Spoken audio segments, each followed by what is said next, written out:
What's going on, everyone? So, we all know that the Lakers are ridiculously stacked. This was one of the depth charts that was posted.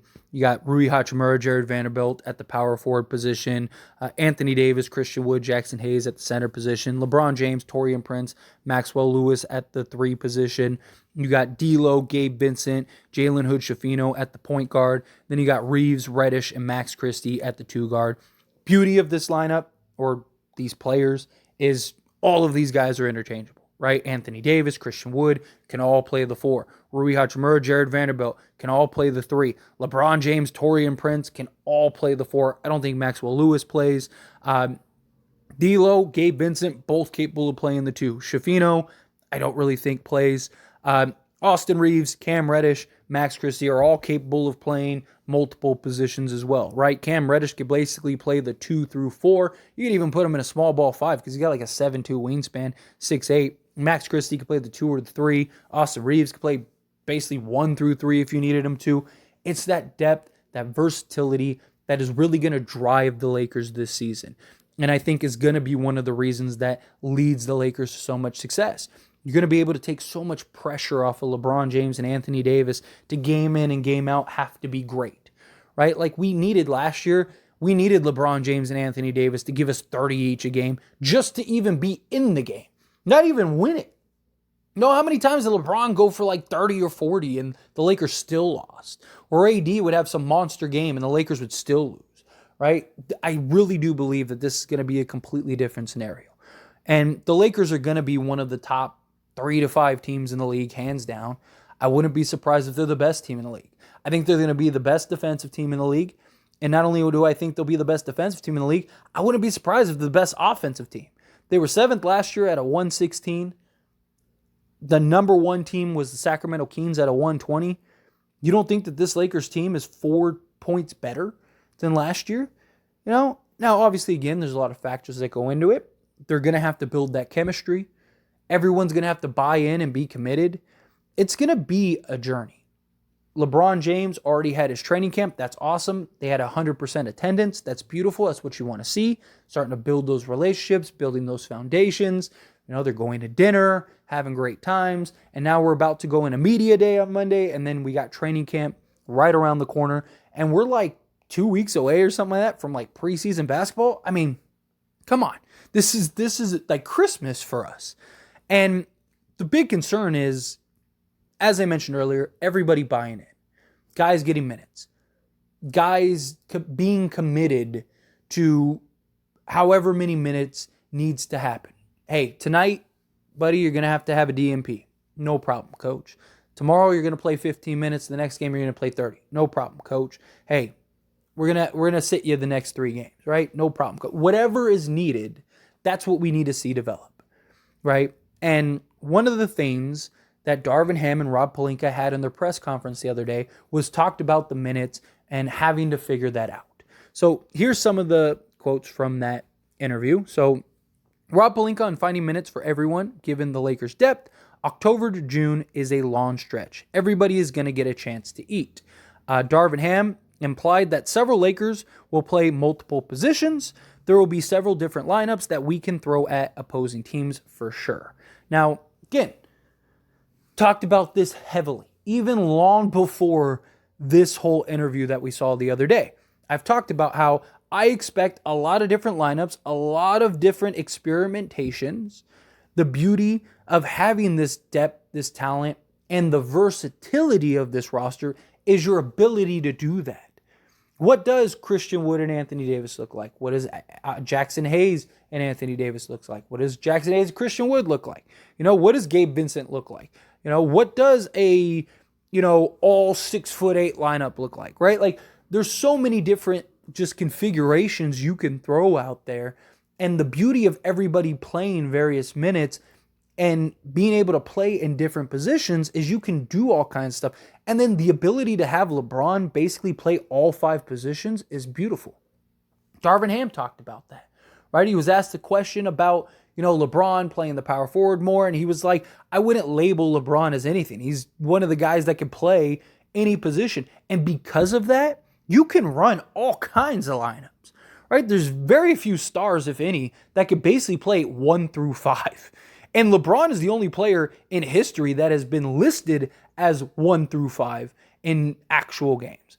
So you could have LeBron start at the point guard if you wanted to, for a game. It doesn't mean he has to play point guard, but you could have him listed as the point guard and then have him like alongside Reeves at the 2, go like Vando at the 3, Rui at the 4, AD at the 5, or AD at the 4 and, Wood at the 5, whatever, right? There's so many different things you could do, and have like Austin Reeves be your primary ball handler, and LeBron, just for position's sake, is listed as the point. And, Jared Vanderbilt's going to guard the best player on the other team anyway. You have Austin Reeves guard somebody, and then Rui can guard somebody, and then LeBron on defense can guard the 4 if he wants to, right? Or just play that kind of scout position or whatever, right? There's so many different just versatile lineups that the Lakers can do. Another emphasis that they talked about was getting that size, getting that versatility, going and getting guys that are not only those things, but can also shoot the basketball, right? A Taurean Prince, a Christian Wood. Both of those guys can shoot 38 to 39%. Gabe Vincent, right? He's a guy that struggled last year, but he's 38, 39% when he wants to be. Cam Reddish, he struggles a little bit, but he's a guy that can just go get buckets, right? Another point of emphasis in that interview was like, hey, we struggled to score the basketball. We played as good of defense as you possibly could play. Lakers were number 1 defensively. You can't be better than number 1, right? There is no such thing as better than number 1. So if you can't be better than number 1, what other ways can you prove? Scoring better, right? They struggle to score the basketball. Like I said, how many times during the regular season and even in the playoffs were they just so stagnant offensively, and they'd go on these like long stretches where they couldn't score the basketball? Darvin Ham and Rob Pelinka talked about how they wanted to go get guys that could score the basketball. You could throw in a Cam Reddish and he could just go get a bucket, right? You could throw in a Taurean Prince and he could just get hot. Hey, Rui doesn't have it tonight.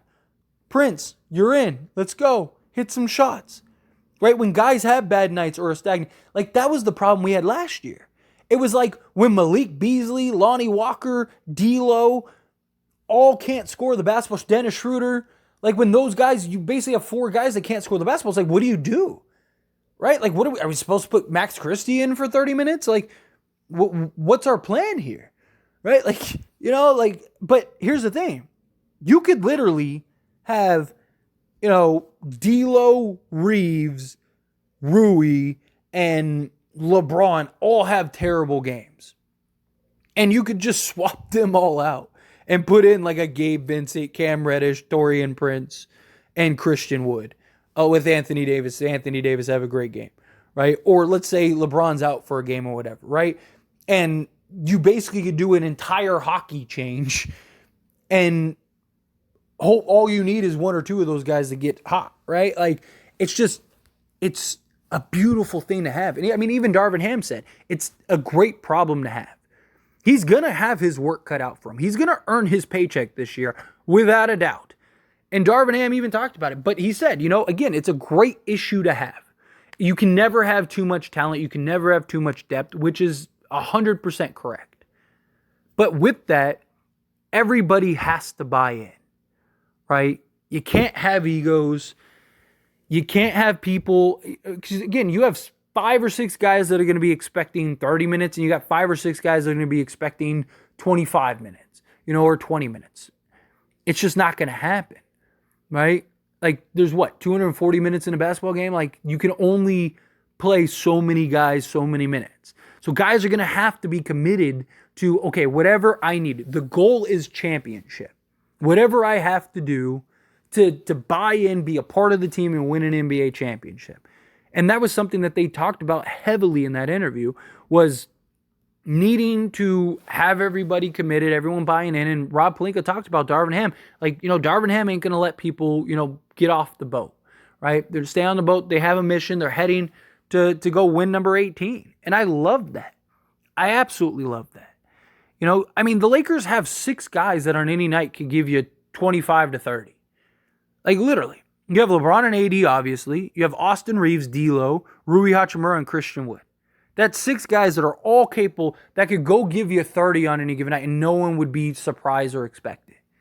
or unexpected, right? And that's not counting all the other guys that have the potential to be hot and go off for like a 20 piece, right? Torian Prince has had 20-point games, right? I think his career high is like 28 or something like that. So he's had 28 here. He's had 20-point games.